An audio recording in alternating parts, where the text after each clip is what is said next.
তুমি অমুক পাওয়ার দেখায় একটা মানুষকে পিটায় মেরে ফেলে দিলা, অমুক পাওয়ার দেখায় একজনের সম্পদ কলমের খোঁচা দিয়ে দখল করে ফেলে দিলা, মনে করলো যে কেউ দেখলো না।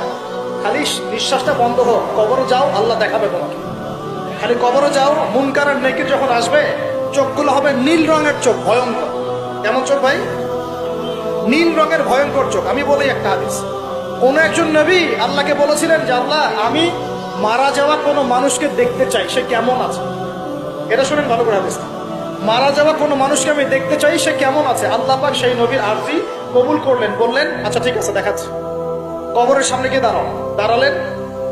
1000 বা 2000 বছর আগের কোন ব্যক্তি যে মারা গেছে তাকে কবর থেকে চিন্তা করো, নবী দেখছেন, এবং সে ভয় থরথর করে কাঁপছে, এখনো ভয় থরথর করে কাঁপছে।